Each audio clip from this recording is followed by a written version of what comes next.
طيب بسم الله والصلاة والسلام على رسول الله. رب اشرح لي صدري ويسر لي أمري واحلل عقدة من لساني يفقهوا قولي. Welcome to weekly Majlis Fatāwā, and we have some questions received during last week. So let us start by first question. Ahmed, please. Assalamu alaikum. Someone is asking, if I pay for an expense, someone later reimburses me, and then I receive tax refund from the ATO for that expense. Who's entitled for the tax refund according to the Sharia? طيب, for example, as far as I can understand this mas'ala, a person paid for some service and has been reimbursed for this payment through his company, through his school, through his university, whatever the one. And then he applied for tax refund during the end of the financial year. Who is entitled to tax refund according to Sharia? طيب, here we have mas'ala here. Why this second part reimburse you? This is the first question. And did you tell him that you will refund that from the taxation? طيب, if, for example, the second part told you that I will reimburse you, but that's fine, you can also take tax refund. So in this case, what he give it to you is like hadiyah, a gift from him to you, and then you can apply for tax refund. But if you already got your money and reimbursed that, so why you apply for tax refund again? Unless this expense that you spend, you has been charged for tax, then you apply for tax refund in this case. Right, now. Assalamu alaikum. Someone is asking, what is the Sharia ruling on creating images by hand or using AI when the figures have bodies but no facial features? طيب, this question actually is a very important question as well as very complex question. We have here two sections or two things: creating an image by hand or creating an image by AI. طيب, what is the تأصيل of the مسألة here? Either we're dealing with تصوير or images. We have different types of images.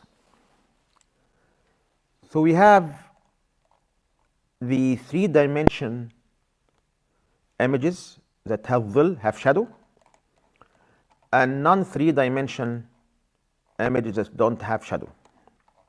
This one approach, one point we have to consider. Then also we have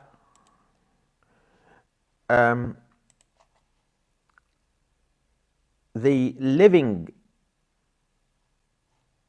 thing, you draw it, and non-living things.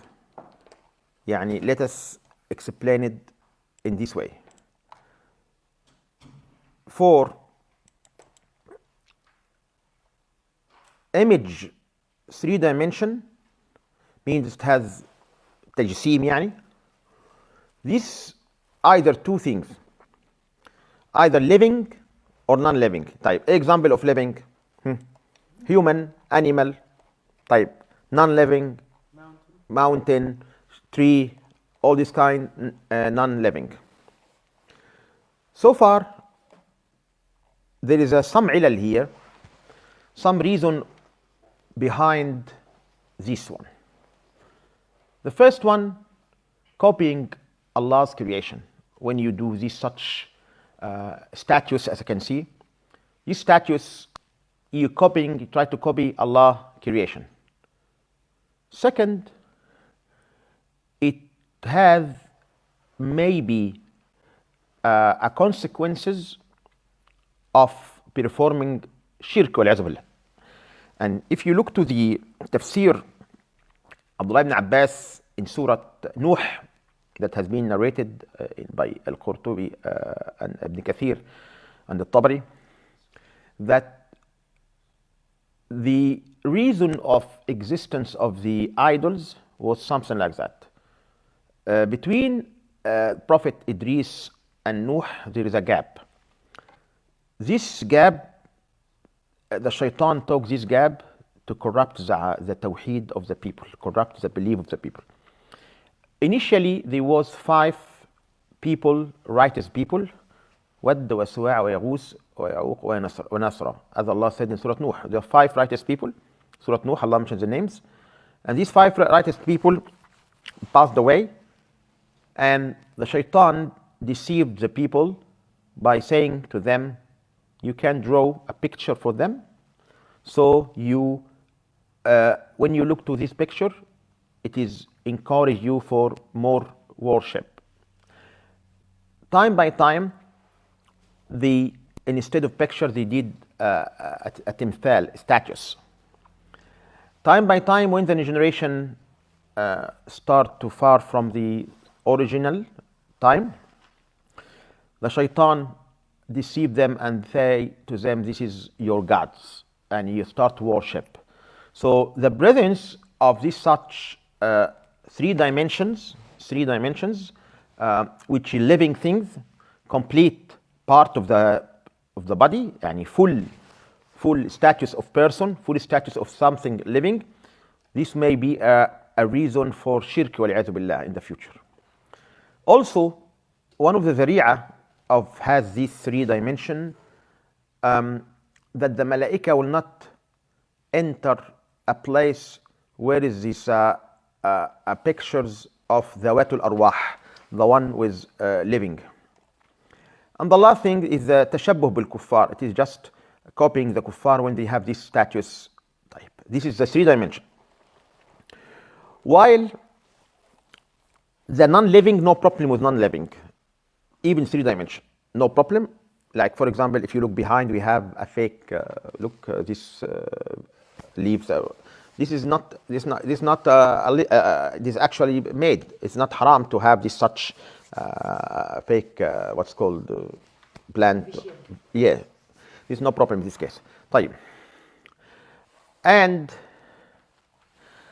the second thing that we would like to investigate is that there is an ijma', a consensus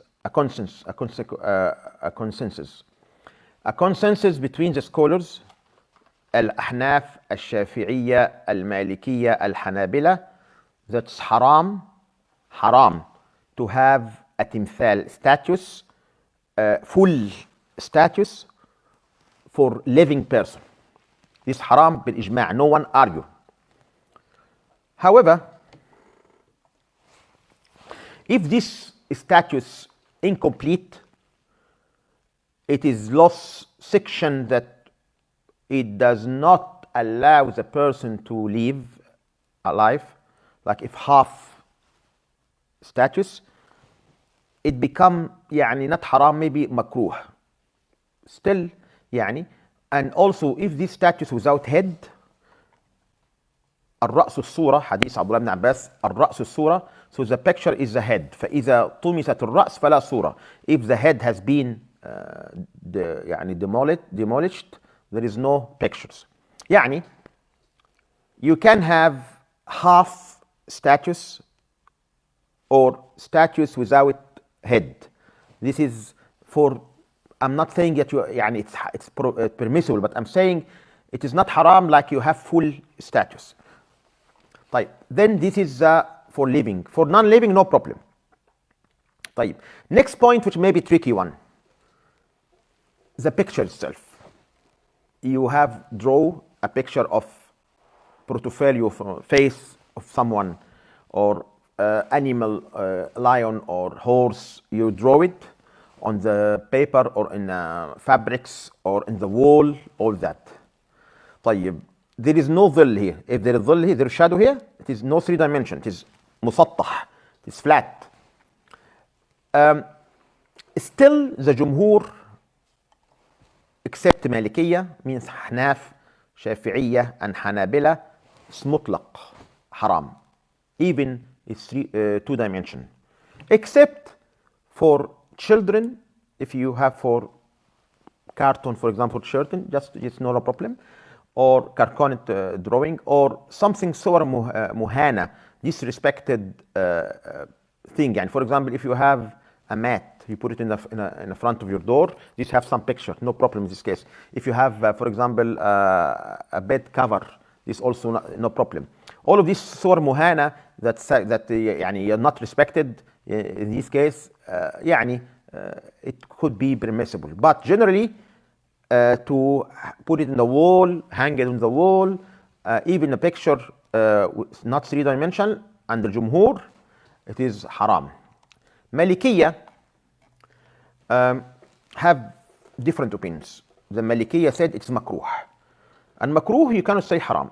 It's makruh means that you should avoid it if you can.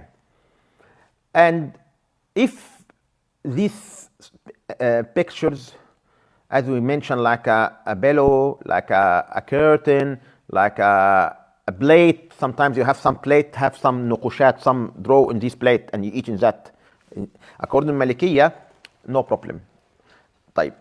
And even according to Malikiyya, if you put a picture on the wall for living thing, it is makruh, not haram. But if this accompanied by respect for these images, for this picture, some people put and respected, for example, one of the leaders, one of the president, and they put it in the wall, and people respect that, in this case become haram in this case. Because the illah here, you respected.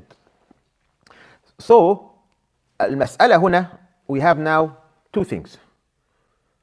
Ignore the non-living, no problem non-living. Anything non-living can do it. 3 dimension or 2 dimension. Drawing or statues, no problem of non-living. But the problem in the living, we have 2 things. We have the 3 dimension, the one have shadow, ظل, like statues, and the one without statues, which is drawing. The one with statues, all agree. If it complete, it become haram. All the madhahib. If it incomplete, it become, you can say it permissible if you cut the head, especially Shafi'iyya said if you cut the head, it's no problem in this case. And also in case of Hanabila, also if there is a head, no problem. Or Malikiyya said if it lost part of the body that not allow to be life, it become permissible. خلاص? This is for the statues.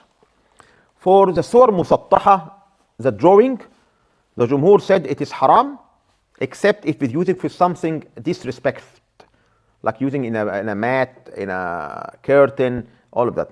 Malikiyya said no, it's not haram. It is makruh. And this karaha will be removed if it is something mumtahan, something you don't respect it, or it is incomplete. يعني هنا we have now 2 opinions. I'm not talking about the statues. Statues haram for sure. If it complete, it's be haram. If it incomplete, it could be useful. But why you do, if it start to respect, this is a problem here.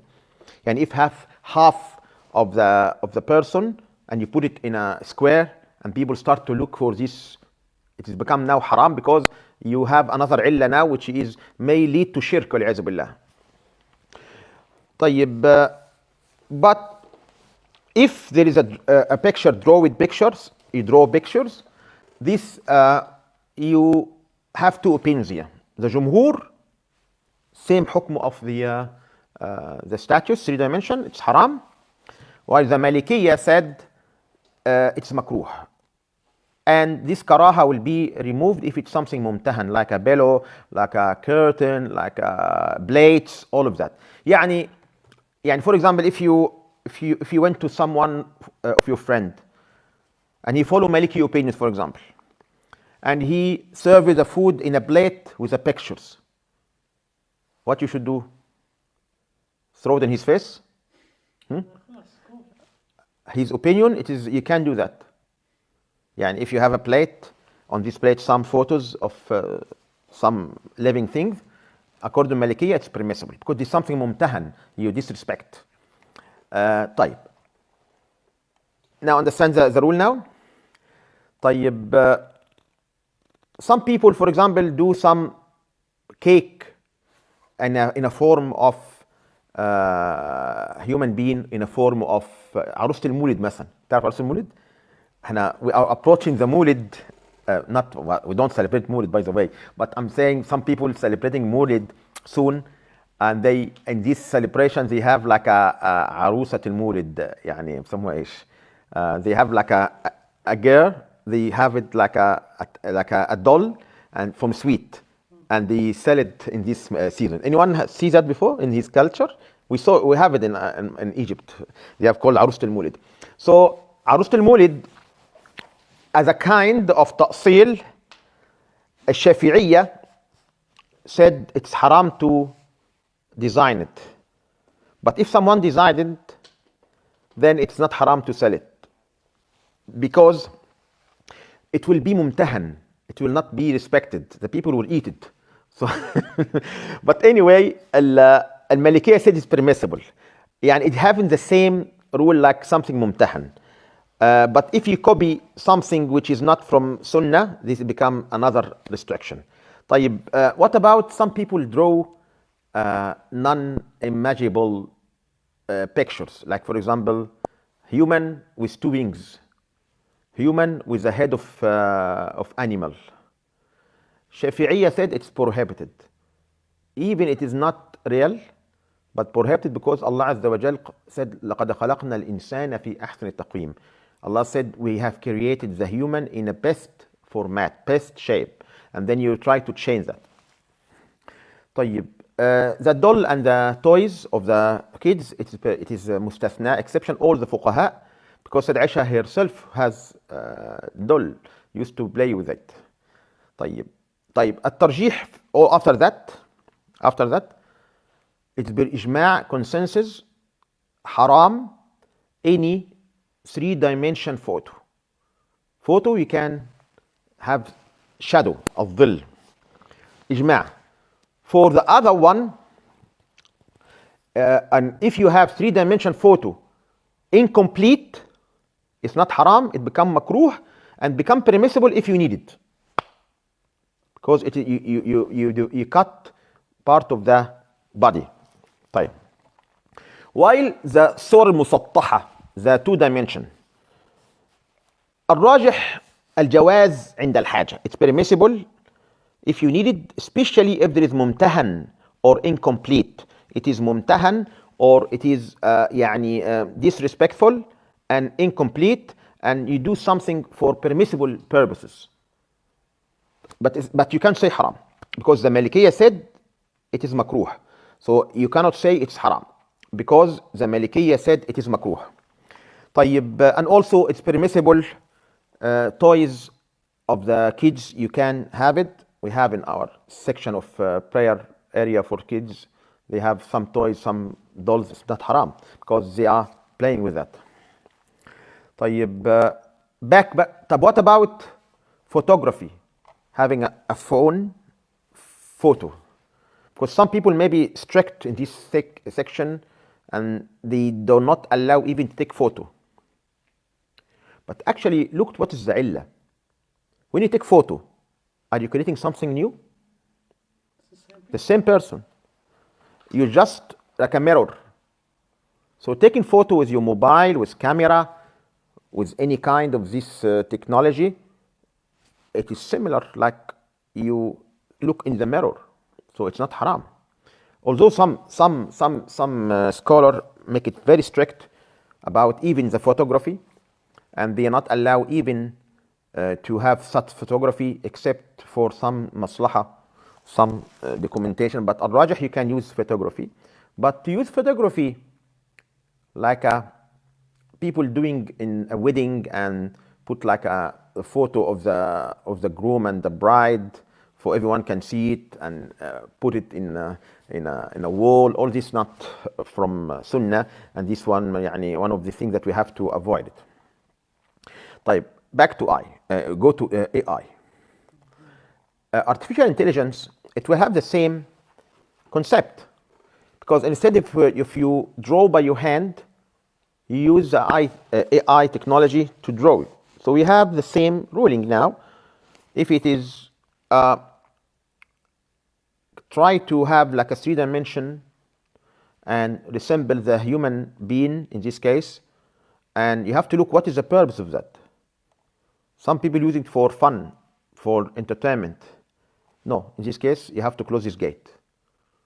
But sometimes using for da'wah. Sometimes you need to do some flyers, something using AI, and in this case you have some picture comes by AI, but in this case it's permissible in this case.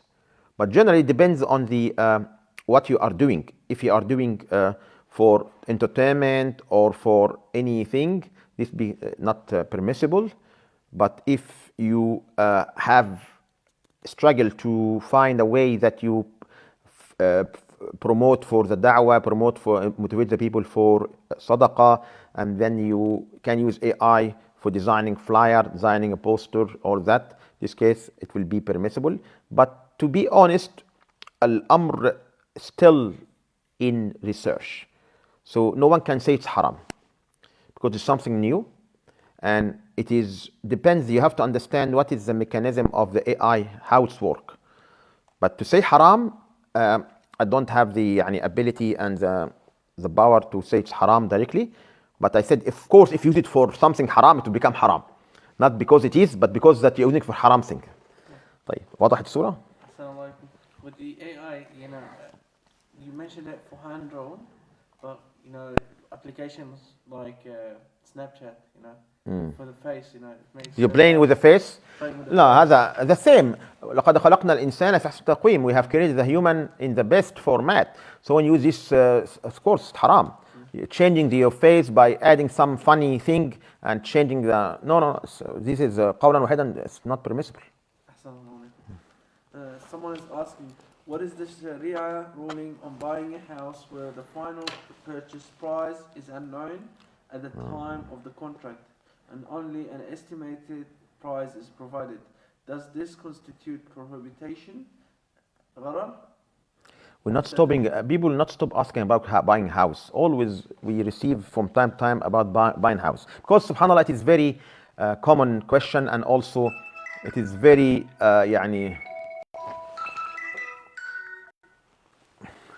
it is very tricky one as well. Because to be honest, here in Australia, to find a house as a rent is very hard and expensive as well, and people would like to have some stability as well. طيب, but we would like to investigate this question well. And the question here, that you buy house and you don't know exactly what is the price of the house. You don't know. طيب, هنا في محذور وهو الغرر, uncertainty.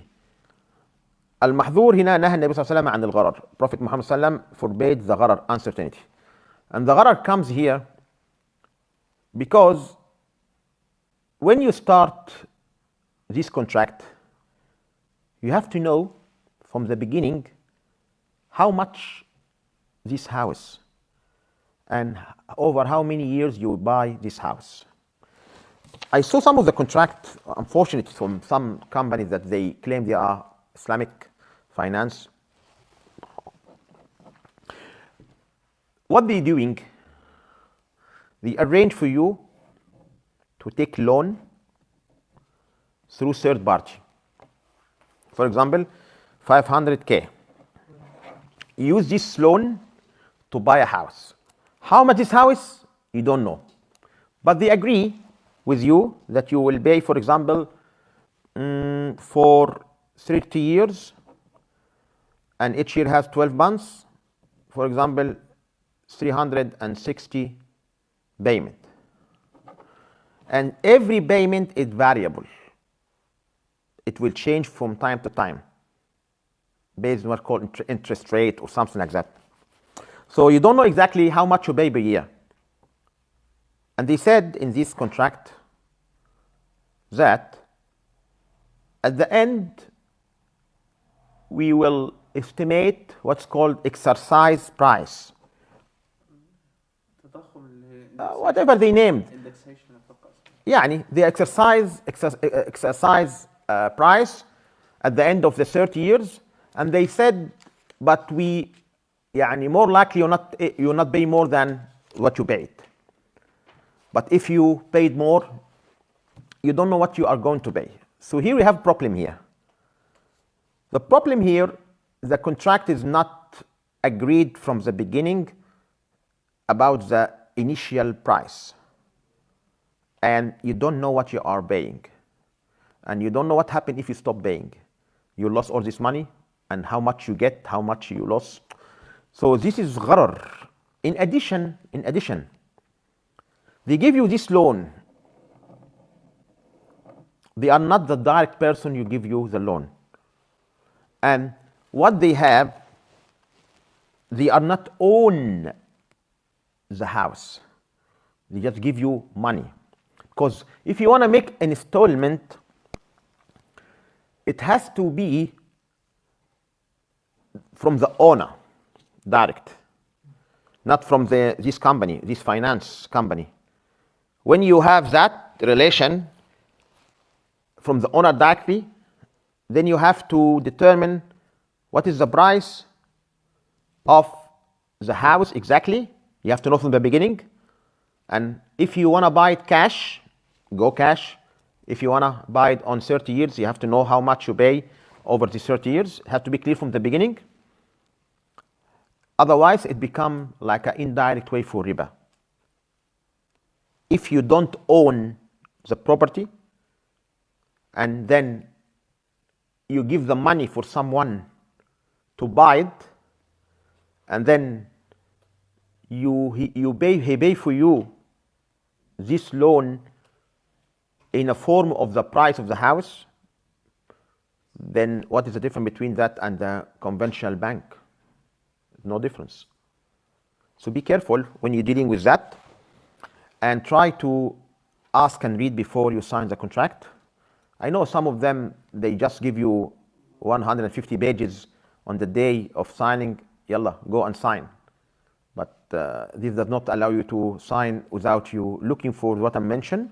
You have to know how much the cost overall. You have to know who is the owner, who is own this house, and what is the relation between this company and the lender who gives the money. So it's a tricky point. It is not يعني straightforward يعني. فبهذا التوصيف لا يصح هذه المعاملة. By this description, it is not permissible to have such relation. نعم. أحسن الله عليكم. Someone is asking, what is the Sharia ruling on organizing or attending a gathering in the masjid to watch the FIFA World Cup while intending to perform i'tikaf on the same night? Does this affect the validity of the spirit of i'tikaf? طيب اعتكاف and watching FIFA ما شاء الله. اللهم قوي إيماننا يا رب العالمين. يلا increase our إيمان. طيب we have here two مسألة here. Watching a FIFA Cup, three مسألة actually. At the masjid and during الاعتكاف. طيب is that in Ramadan? تبقى problem with Ramadan. طيب I think I mentioned previously this question about watching the soccer entertainment. يعني if you want to back to the Majlis Fatāwā previously, I mentioned that clearly. Islam is not against the entertainment, but as I said before, finish your obligation and what you used to do in terms of voluntary, and what's your responsibility toward your family, your work, yourself. And then if you have time and there is no haram during this watching? We believe it will not exist. You have to have something haram. Maybe you see something in a game, يعني haram, listen to music during the game, start to insulting the players during the game. So it's supposed to be, يعني if you avoid all these kind of haram and you have your obligation finish and your what you used to do finish and responsibility finish, if you have time, خلاص, no problem. But now the problem here, that what is the relation between watching this game at masjid? I'm not sure. At masjid means at prayer area, or maybe something, maybe room outside the masjid. It could be, يعني if I believe room outside the masjid, because no one, يعني imagine if we play here the soccer in this screen, is acceptable? No, no, no. Of course, because this is not a place of lahu. This is not a place of play, not a place of entertainment. It's a place of ibadah, a place of worship, not playing of entertainment. طيب, I believe, يعني I will take حسن النية, they have a separate room outside the masjid, maybe like a center next to the masjid, or any room, activity room near the masjid, no problem in this case. طيب, to watch. طيب, but why you want to make i'tikaf while you're watching? Here's the question. Why you want to make i'tikaf with watching FIFA? Are you going to mean, يعني you want to bring the people to watch, and then okay, we would like also to encourage the people to do ibadah? That's يعني this is your intention. طيب, النية الصالحة لا تصل عمل الفاسد. Good intention does not repair the corrupted action. طب, where is the corrupt action here? I'll tell you what's the corrupt action. First, i'tikaf. What does it mean of i'tikaf? عكف يعني لزم وابتعد, يعني he stay away from everything outside. عاكف, خلاص, I'm عاكف means I'm isolate myself. طيب, where is the concept of i'tikaf here? You are not isolating yourself. You're watching the game and you shouting and you. Where is the purpose of i'tikaf here? And why you make i'tikaf? In groups كمان.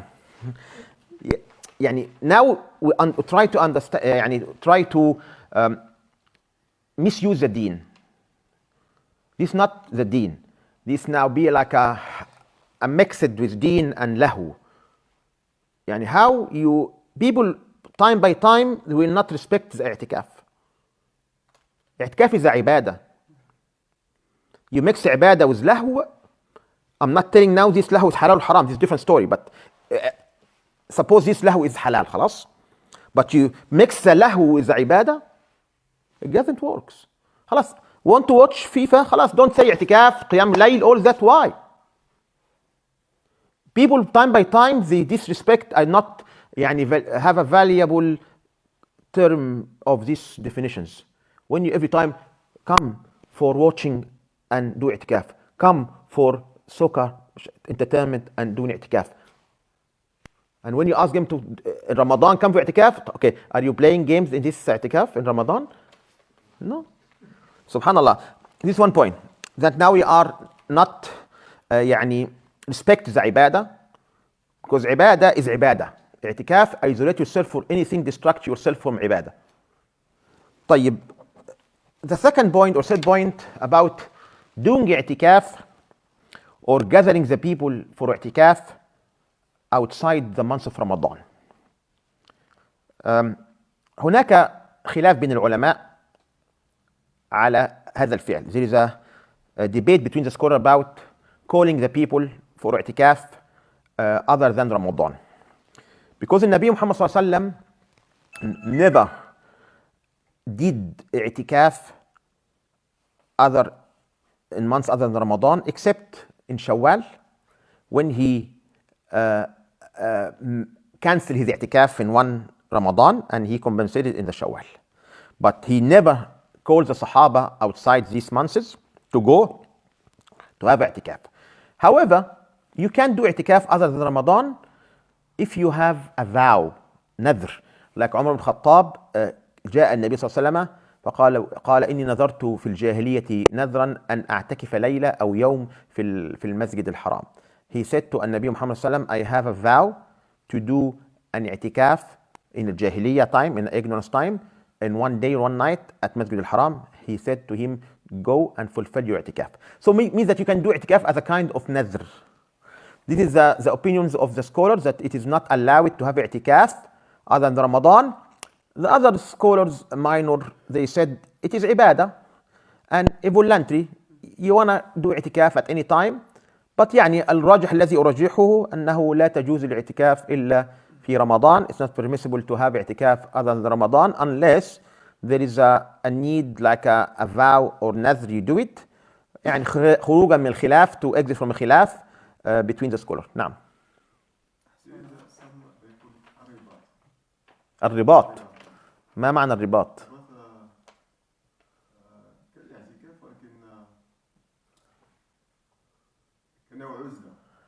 طيب من وصف هذا الوصف؟ يعني هل هذا الوصف جاء عن النبي صلى الله عليه وسلم عن الصحابة؟ يعني ما الرباط ما معنى لدينا we have in a دين اعتكاف. I don't know what is رباط, but why? What is the purpose of this رباط? There is the story for مرابطين. أيوة ماشي مرابطين. I know, but it's not that اعتكاف, but because اعتكاف has to be in a masjid. Where do they do that? They was used in a tent. No, this is different. This is different. مرابطين على الثغور لحماية البلاد. ايوه ولكن it's not عباده. It's not because اعتكاف has to be at the masjid. You do it at a masjid? No. بس خلاص. It is not the why they doing to isolate himself from the corruption and the something like to build people like people reading for. Oh yeah, it's like, look, you can say it like I know. Yes. Not Zoom, but No. To I know to like we have like scouts, like some scouting. civilization or something like. Yes, I know something like scouting. You know the scouting كشافة. يعني مع تحفظي على بعض أفكار الكشافة. Although I have some يعني تحفظ on some of the concept of the كشافة, the scouting, but it's not my issue tonight. But anyway, يعني الرباط it is not عبادة. It is just kind of تربية. Yeah. If it تربية. It's not عبادة in this case. طيب. I think we finish. You have all your question. طب here you have any questions? Sheikh, I will ask Sheikh Yes حبيبي. about buying house. So, if someone buying house, Sheikh, so if the price is really high, it's expensive in Australia.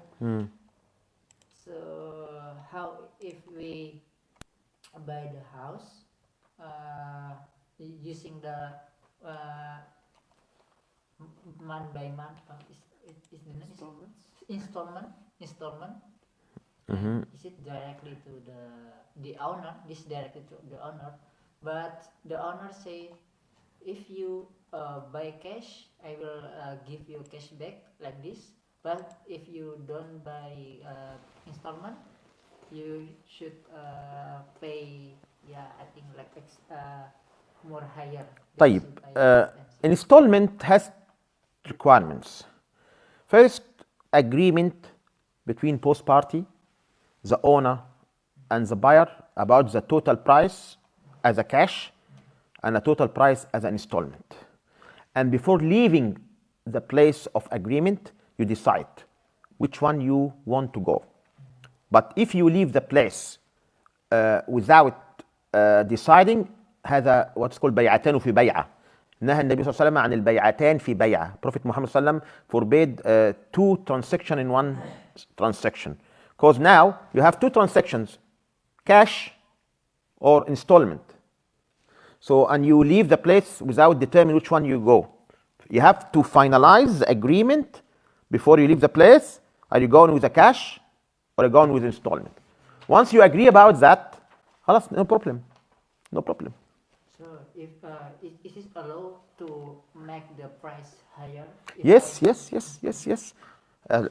No problem. I tell you, hadith Barira Barira, she agreed with her master to set herself free by paying every year one uqiyya of silver.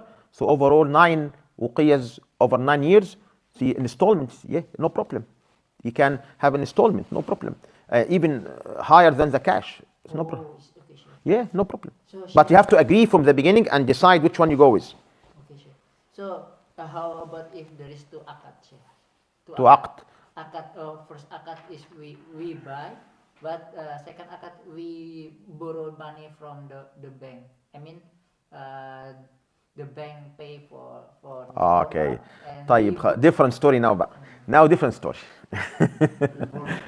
different story. طب if the bank came in between you and the owner and pay the money for the owner directly and then you deal with him, this riba. this riba. Riba. Indirect riba, of course. It is completely haram. But is this common in Australia or in It's common, of course. All the That's the way the bar has. or the what's called conventional bank do that. So the question is there any Islamic financial in طيب. Australia? 100%, it's very hard. I can say impossible. But I'm saying at least you try to take the least haram. The least haram. What I'm saying, you try to take the least haram. Because generally you are not able to escape from the riba. Because the universal system is a ribawi, using a riba. Central, yeah, you cannot, it has. But as I'm said to you, you have to find the least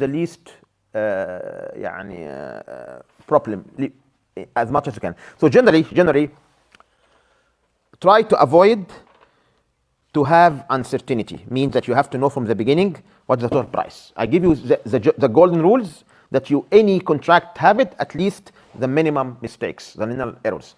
First one, you have to make sure that you have an actual on the total price of the property, and you agreed about that, and you already know you will pay, for example, 700 over 30 years from the beginning. Okay. Second, it has to be directly to the owner without intermediate between you and the owner. Type. If you have intermediate, it has to be sharaka partnership. For example, if you go to the finance company or the bank, and then the bank, for example, share with you the property in buying. For example, you pay 10% and he pay 90%. For example, if the house 1 million, you pay 100 and they pay 900. Then you start your ownership with 10% and then the ownership 9%. And over 30 years, you try to minimize this ownership of the bank and increase your ownership. So at the end of 30 years, you have full ownership of you. So this is the way. They're doing some contracts have that, but they have some trick. And this trick could be, as I said, the least mistake, the least haram. By having, from the beginning, they give you the full ownership. And you'll be responsible to pay what's called stamp duties. For the owner who buy anything, you have to pay something called stamp duties. Like when you register the car, you buy, the buyer will, the owner buy or pay stamp duty. So what they doing? They give full transfer for you the ownership. So you will be the owner in the front of the government, and then you pay the stamp duty of yourself, full. So if we have the stamp duty, is at least with the minimum of the risk. The risk. Yes, this is not riba. This is something you try to do some trick to avoid the stamp duties. It is not riba in this case. Then what's supposed to have then? Supposed to you stay at this house as a renting, and they agree with the investor who give you this money as a share with him that you use the house, and they charge you for the renting. And this renting, suppose theoretically you share this renting because you pay 10% and he pay 90%. So suppose if you have renting 1,000 per month, then you suppose take 100 for you and 900 for them. Yes. But they don't do that. Everything go for them. But this is your right. You leave it, no problem. This, if you're happy with that, no problem. It's not riba in this case. Not riba. What about if they, for example, they agreed for 3,700, This is no pressure to and you. in the middle something happened, some accident happened to the guys who agreed 700. For example, he become disabled. He can't pay. Then they agreed. If they come and then they take everything back, whatever they agreed for. If he, That's become already like fail, yeah? what if having stopped during the payment, he calculate, actually, what is the total price of this house now? And what is the value of that? And then how much he paid, and then he take this share of what he paid. Yeah, for example, if, for example, he paid 100, and then they sell the house for 1 million, then theoretically his share is from initial 700, how much? About 1/7. So he take at the end 1/7 for the total price when he sell it. It's like you are owner now. When you own the house with a share, when you sell it, you take your share, not what you paid. Yeah, Understand this point? yeah, I understand with the share, but for buying, like installment, Installment, you get what you paid. yeah, but that's the hard part, second side, who give the lender money. I don't think there is any bank who lend the money without condition. If you can't pay it in the middle, stop somewhere else. They have the ruling, central bank ruling they use for that. Like the ruling central bank, if it's failed in the middle, somewhere in the middle, they're gonna use that law, the central bank law, the world central bank law. So any bank, yeah, any Islamic bank even, Islamic finance bank, same. They agreed with you, and they sell you house, but on the end there is a last point there. You can read big all the laws and conditions, and the last end they say if you can't pay it middle of somewhere, then they use world central bank laws against for this case. And then they sell the house. They take the house. Okay, and then they sell it. I don't know. They sell. They not. I don't know. And then did you they return the money for him, the one who stopped? No. Why? Because they know this is the central bank law. No, I think They have a lot of. They return some maybe, but most of the money they calculate, and they cut this and that, this and that. They don't Anyway, care the about loser the- is the buyer they on the don't end. care about litigation. Mm. Just the money go back to the bank. Yes. So like as you say, one house costs 1 million, and when there's problem, they will sell even 500. Mm. And the They will take end. that 500 for themselves or 400, and they will give you what. Mm. Problem is when How you this do is the haram from different side. هذا ظلم هذا Yes. corporation ظلم. term and conditions you read all. They could sell it There to is on themselves. the end, there is a very small term and conditions. There is a special for it. No one reads this. That's the Subhanallah. But anyway, Allah subhanallah, يعني as I said, it is depends on the need of the person. يعني don't يعني put yourself in this situation unless you are in necessity, and also try to select the minimum loss, minimum loss. At least you know from the beginning how much this house cost. At least you know what is the relationship between you and the owner, or between you and the lender. He just give you money, or you partner with him, but don't يعني go blind like that. I think in Australia, one of the sickness is the buying house. Anybody you talk, you want to buy a house, you need to get house. I've just said that. Anyway, والله خير إن شاء الله. طيب. It's something. Any questions? طيب. In Indonesia, the name is akad ijarah تهيئة بالتمليك. Yes, that I'm saying, that I'm telling you now. Actually, this is I explained that in Majlis Fatāwā, I think number 1 or 2. Just because of time, you can return it back to have a look. But generally, عقد إجارة منتهى بالتمليك, that you, as I mentioned, you have sharing between the owner or the lender who give you the money, both of you buy house, and then you rent the house from him, and then after time you become the owner. But if it has to be from the beginning, you know exactly the total price of the house. Also, it has to be, you have to own share and he has share, and then during that you pay rent, and also you add money for the mortgage. For at the end of the 30 years, you overall you make his ownership 0 and your ownership 100%, and then you own the house exactly. If that happened by this way, inshallah, no problem. هذا أشكال عليه ليس يعني عقدان في عقد واحد. No, let's have, because you are now having first عقد is you buying together, and then you are owner now. You can use the house, and I use my share, and pay for the share of the others. So it's different here. طيب بارك الله فيكم. جزاكم الله خيرا. السلام عليكم ورحمة الله. يلا أذن يلا.